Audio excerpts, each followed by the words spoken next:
How's it going, everybody? Too Spooky here, and with the live-action Yu Yu Hakusho series right around the corner, I figured it's about time we do another video on the series. This time, we're counting down 10 facts about Kurama. Kurama has always been my personal favorite character from the series, and after making a video about Hiei a while back, I knew I had to cover Kurama next. So without any more delay, let's jump right into it. Number 1. Most people recognize Kurama with red hair and wearing a pink school uniform from the anime. However, this was never Kurama's actual color scheme, and instead it was selected specifically for the anime.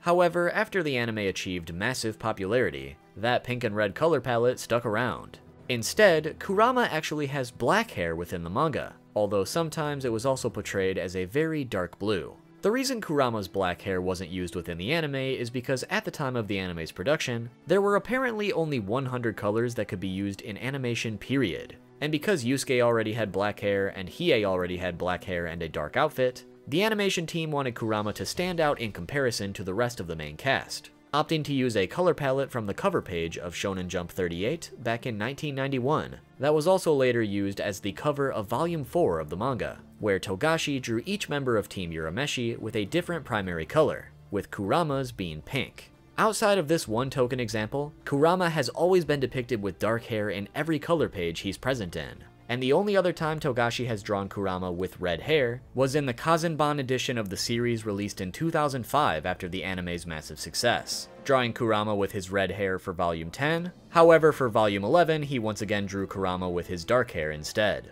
Number 2. As far as Kurama's conception goes, Kurama was modeled after one of Togashi's friends from his childhood. Although Togashi hasn't gone too in-depth with how far this inspiration goes, he has stated in interviews that this friend used to insist they were a French aristocrat, even though they were very clearly completely Japanese, being particularly impressed with how committed they were to the bit. As far as his characterization goes, Togashi wanted him to be the typical Desune archetype, making him overly polite, but quite terrifying whenever he gets angry. When it came to Kurama's namesake, most people assume it came from Mount Kurama. However, Togashi has refuted this, instead claiming that Kurama's name just popped into his head one day during the spur of the moment. And that's all there was to it. However, when it comes to his human alter ego, Minamino Suichi, Minamino comes from the Japanese singer Yoko Minamino, with the name Yoko being carried over to Yoko Kurama. That said, apparently Togashi also considered many other surnames from various Japanese celebrities whose names were also Yoko, but he never specifically identified any candidates. It's also no coincidence that the nine-tailed fox from Naruto shares a name with Kurama, as the mangaka for Naruto, Masashi Kishimoto, was a huge fan of Yu Yu Hakusho and Togashi's other works growing up, and wanted to base a character in his manga directly after Kurama as a result. Considering Kurama is actually a fox demon, his inspiration for the nine-tailed fox is actually quite on the nose. Number 3. While Hiei was never supposed to join forces with Yusuke and Kuwabara when he was first introduced, Togashi did intend for Kurama to eventually become an ally. However, he wasn't supposed to be reintroduced until much later.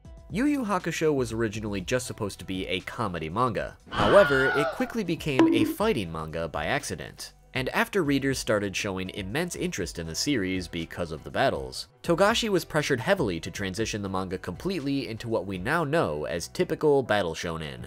Togashi was quite unsure of himself during this period, as his previous serialization, Tende Sawado Cupid, was a romantic comedy manga, and his other previous one-shots weren't much different, so a battle manga was completely out of his comfort zone. And as a result, when he was first constructing the Four Holy Beasts story arc, he decided to make 4 Holy Beasts purely on impulse, but he quickly realized after the fact that Yusuke and Kuwabara weren't strong enough to handle 2 demons each. And being that they were the only 2 human main characters at the time, Togashi realized he had to improvise, deciding to bring back Kurama much sooner than he anticipated, and also deciding to add Hiei to the group upon suggestions from his editor, which it's still funny to think that the series' most popular character made it back into the story on a whim. After the 4 main staples of Team Urameshi were together with the addition of Kurama and Hiei, the rest was history. Number 4.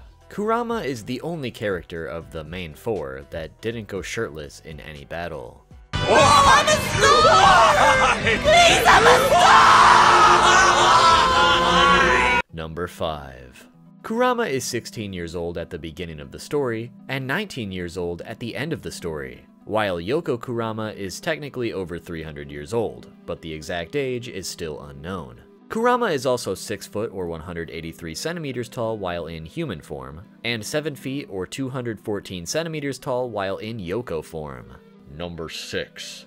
Back in the extras for Volume 7 of the manga, Togashi included a one-shot called Two Shot that illustrated Hiei and Kurama's first meeting that took place a year before they were introduced within the main story as allies. Within the story, Hiei and Kurama become unlikely allies against an 8-armed demon that has infiltrated Kurama's town. Togashi also mentioned in a later comment that he absolutely despised writing this one-shot, as he was already struggling to make 20-page chapters every week. When on top of that, Shonen Jump requested a 30-page one-shot about Hiei and Kurama's meeting.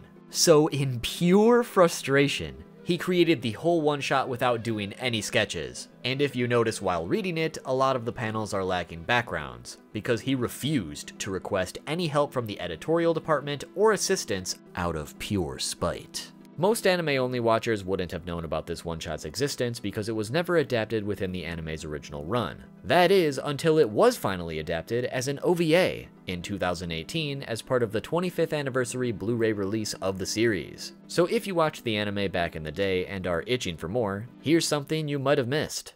Number 7.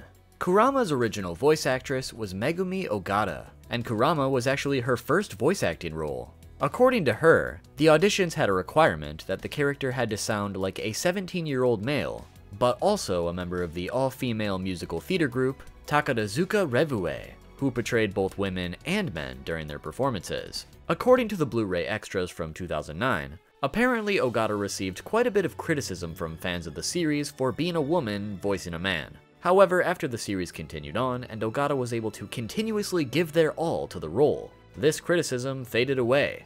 Outside of that, with the live-action Yu Yu Hakusho series coming to Netflix shortly, Kurama is being portrayed by Jun Shisen, who's been in numerous other anime live-actions, including Teiichi, Battle of Supreme High, and The Way of the House Husband. Another fun fact would be that in the infamous Filipino dub of Yu Yu Hakusho, the staff thought Kurama was actually a woman, and therefore renamed them Denise. However, after they learned Kurama was, in fact, a man, they changed their name to Dennis, with the in-series explanation that they were just pretending to be a woman for a little while. Number 8. Kurama has made a few cameos in other series, the most notable being his appearance in the Hunter x Hunter manga, which is Togashi's spiritual successor to Yu Yu Hakusho if you didn't know. Outside of that, Yoko Kurama also made a brief appearance in the anime Hyper Police, where he can be seen huddled up in an area of poverty, implying that Kurama has fallen on some hard times. Number 9. Kurama has consistently been one of the most popular characters in the series ever since his debut, which was also reflected in the 3 popularity polls that ran alongside serialization. In the first poll, Kurama came in 3rd place with 8,154 votes, only placing behind Yusuke in 2nd with 17,858 votes, and Hiei in 1st with 18,162 votes. While in the 2nd popularity poll, Yusuke dropped to 3rd place, and Kurama took 2nd, this time having 13,514 votes. However, Hiei kept 1st with a whopping 20,764 votes. And finally, in the 3rd popularity poll, Kurama once again came in 2nd place, with 4,096 votes, and Hiei hit 3 for 3 with 1st place yet again, with 5,750 votes. Which, if you look at the gap between Kurama and Hiei in the 2nd poll versus the 3rd poll, Kurama was definitely catching up in popularity. Togashi has also commented that he wasn't surprised in the slightest that Kurama ended up being so popular, because he intentionally drew him in a way that he expected him to be so. As a little addition to this, a popularity poll was also held for the most popular battles in the series, and Kurama vs. Karasu was voted the single most popular battle in the series with 1,488 votes. This is notable because, like we mentioned earlier, Togashi struggled quite a bit with all the battles he had to draw once the series took a pivot from being a comedy manga to an action manga, and as a result he had to create many of the manuscripts all by himself, without any help from his editors. One of the most notable examples being the entire fight between Kurama and Karasu. So it's interesting to me that while Togashi struggled with the action in Yu Yu Hakusho, it's also clear that he's one of the best mangaka out there when it comes to action, as Yu Yu Hakusho and his later series Hunter x Hunter are some of the greatest battle shonen to ever grace the pages of Shonen Jump, proving that Togashi was built for action all along. And finally, number 10. For the final fact, we need to talk about why Kurama might actually be the strongest character in the series. During a little question and answer segment in Shonen Jump, a fan asked, since Kurama is able to turn roses into whips, what happens if he uses other plants as a weapon? To which Togashi answered, he often uses long leaves like swords and petals like razors. It looks like plants from the human world are not very suitable for weapons, but he says sunflowers can be used like shotguns and cacti like bombs. Between ourselves, I heard that, if he feels like it, cedar pollen can be used to kill almost everyone in Japan in a day. All we have to do is pray that he won't be moody. Well, this guy is scary. Perhaps Kurama might be the strongest. So with that statement directly from Togashi, it's implied that if Kurama really wanted to, he could essentially cause continental genocide in a single day. And I'm no power scaler, but that certainly beats anything else we've seen from other demons or characters within the series. So I'll leave this one with you guys. Do you think Kurama is the strongest character in the series? And if not, who do you think is the strongest and why?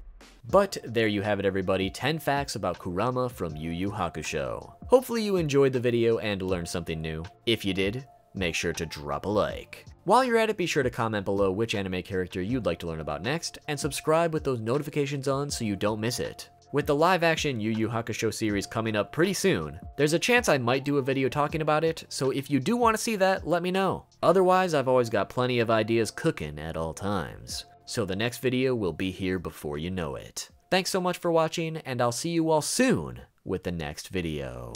You could just